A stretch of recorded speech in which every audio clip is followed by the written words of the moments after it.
আসসালামু আলাইকুম, welcome to my family kitchen. আজ আমি আপনাদের তৈরি করে দেখাবো পাকিস্তানি নামকিন মাংস।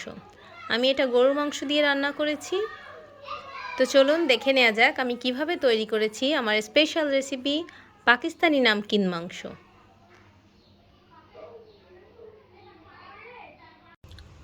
প্রথমে গরুর মাংস ধুয়ে পরিষ্কার করে একটা প্যানে নিলাম।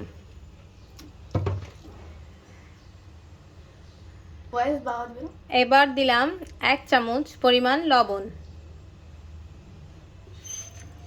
এবার এতে দিলাম 1 গ্লাস পানি।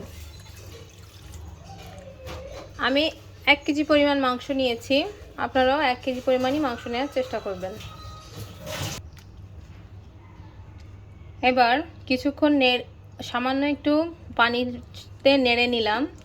নেড়ে এখন মাংসটাকে সেদ্ধ হওয়ার জন্য আমি ঢেকে দেব।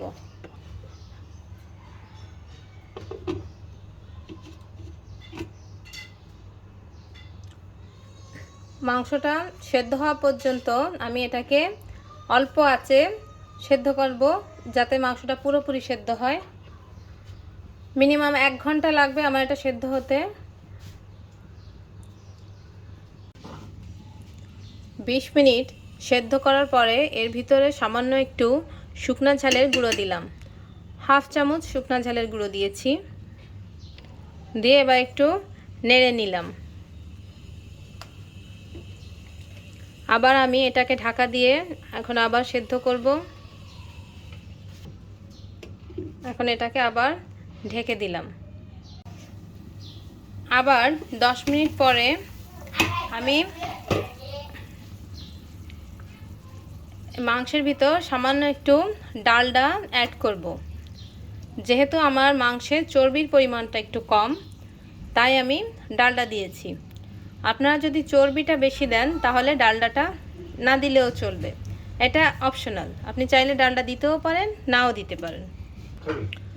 এবার ডালডাটা দেওয়ার পরে আমি আবার এটাকে ঢেকে দেব।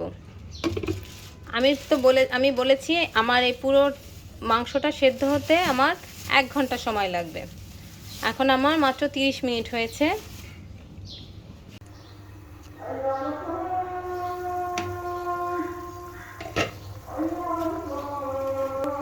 আদা এবং 1 চামচ রসুনের রস দিয়ে দিলাম।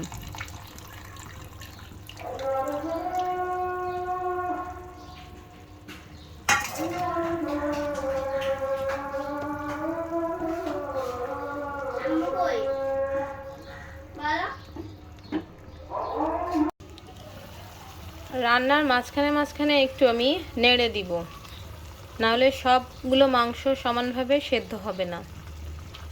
তাই মাঝে মাঝে একটু নেড়ে নিতে হবে, যাতে মাংসগুলো সমানভাবে সেদ্ধ হয়। দেখেন এখন আমার মাংসটা সেদ্ধ হয়নি, কিন্তু সুন্দর একটা কালার এসেছে। আবার আমি ঢেকে দেব, কারণ এখনো আমার 1 ঘন্টা হয়নি। 1 ঘন্টা জাল দেওয়ার পরে যখন মাংসের কালারটা এরকম হবে, ঝোলটা একেবারে মাখো মাখো হয়ে গিয়েছে, তখন জালটা কমিয়ে 15 মিনিট আরও রান্না করব।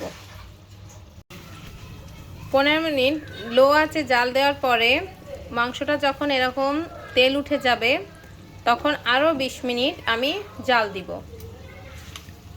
কিন্তু মাংসটা এখন যেহেতু ঝোল বেশি নাই, যেহেতু লেগে যেতে পারে, তাই অনবরত নাড়তে হবে।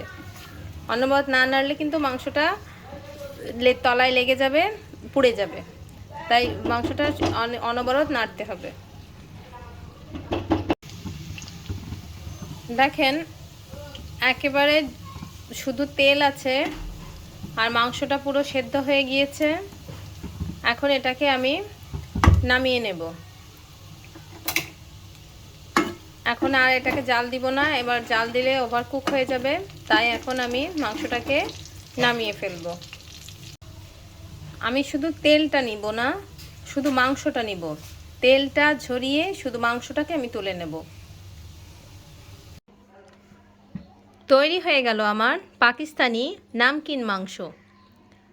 এটা দেখেন কতটা জুসি হয়েছে। মাংসটা পুরোটাই খুব ভালো সেদ্ধ হয়ে গিয়েছে। বাসায় এটা অবশ্যই ট্রাই করবেন। এটা রুটি দিয়ে গরম গরম রুটির সঙ্গে খেতেও ভালো লাগবে, আবার চাইলে ভাত দিয়েও খেতে পারেন। ভালো লাগলে অবশ্যই লাইক, শেয়ার এবং সাবস্ক্রাইব করে আমার পাশে থাকবেন। আজ এই পর্যন্ত। আল্লাহ হাফেজ।